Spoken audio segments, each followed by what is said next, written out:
I'm Jamie Stangroom, and sometime last year I had an internet chat with Ahmed Best, the voice and physicality of Jar Jar Binks. Yes, the most beloved of all the characters from the Star Wars universe. Okay, maybe not then. So Jar Jar may not have worked out, but that hasn't stopped Ahmed becoming one of the busiest men in Hollywood that you just don't know about yet. This is part 1 of a brand new chat I had with the man himself. Part 2 will follow next week, where Ahmed takes on some fan questions and addresses that Darth Jar Jar theory in interview for the very first time.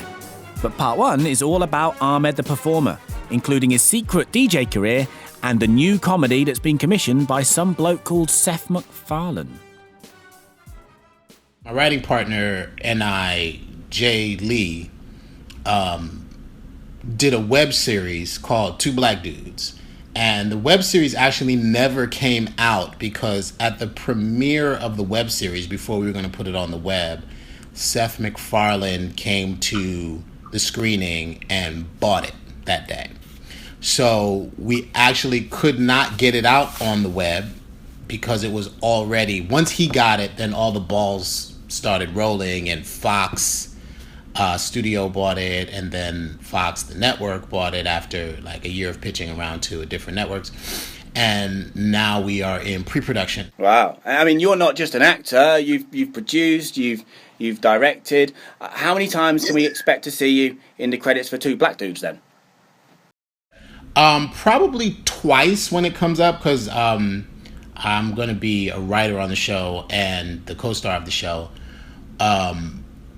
I'm going to try to see if I can direct some. But at first, with Two Black Dudes, I didn't want to be in it, you know, and the show creator, Jay Lee, my writing partner, he came to me with the idea, and at first I thought I was just going to write and direct some for the web. And then he was just like, you know, I think I want you to be the other black dude. So I was like, all right. And to be quite honest, I wanted to do more behind the scenes than in front of the camera.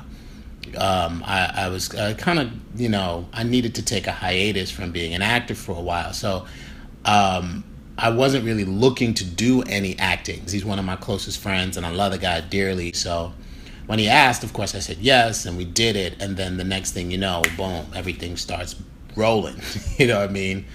McFarlane gets it, Fox gets it, and now I'm acting again, you know. All right, isn't it? That's a good turnout. In the last interview, we touched on your time working on Stomp, and I know music's massively important to you. It's what you studied, it's been your career, and I also know that you like to work under musical guises, and one of your more recent A-lists has been DJ Starfaker. Tell us about the sounds of DJ Starfaker.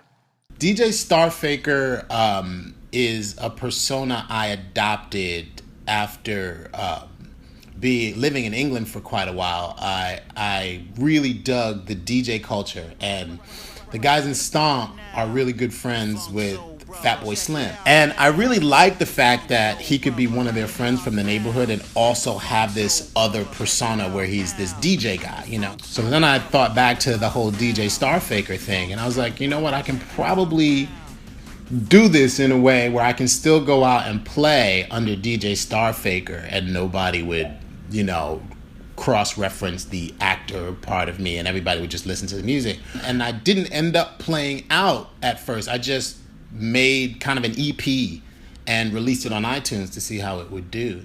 And underground with absolutely no promotion whatsoever. And, you know, it's funny, like every once in a while people are like, who is this DJ Starfaker guy? Is there a bit of a Star Wars influence there? Because I know it's on iTunes, the font is very much the Star Wars font. That was on purpose, of course.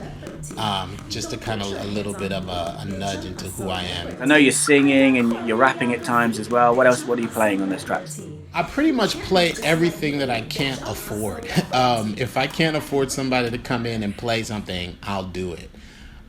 Because it's electronic based, it's a lot of programming, and I've been programming music for a really long time, so I don't really have to think about programming too much. But, you know, there's nothing like live musicians. So as much as I can, I'll grab some friends who play everything. So when I play out as DJ Starfaker, it's me and a bunch of really talented, you know, singers, songwriters, and musicians kind of coming together and doing this party. You know what I mean? And the EP is still up on iTunes, and I'm actually writing a new DJ Starfaker record right now. Will that be a full record, a full LP, or another EP? I don't know yet. It's kind of turning out to be, I have about 15 songs, so it's kind of being a full record now.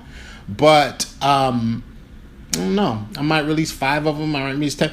The good thing about the internet is, and not being on a major record label, is you can do stuff like that and put it out there and see what the temperature is for the music.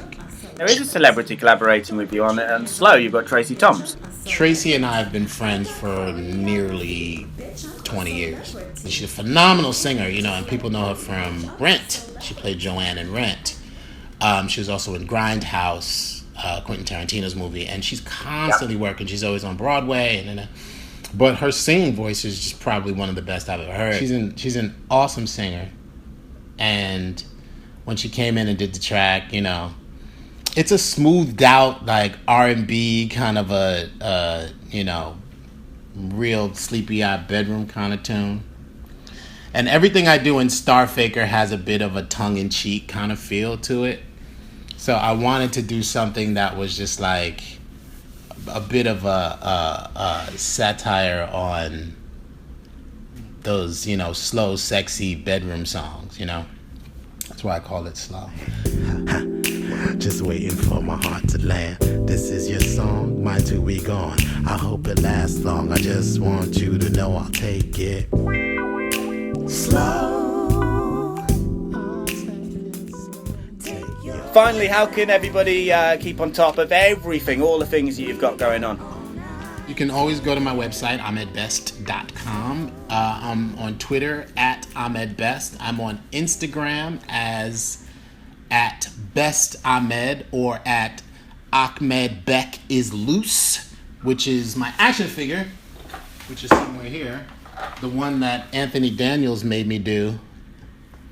Oh, wow. Anthony Daniels made me play this guy, so they made an action figure and gave him a name. That's in Attack of the Clones or Revenge of the Sith? That's in Attack of the Clones. We're in the bar scene, yeah?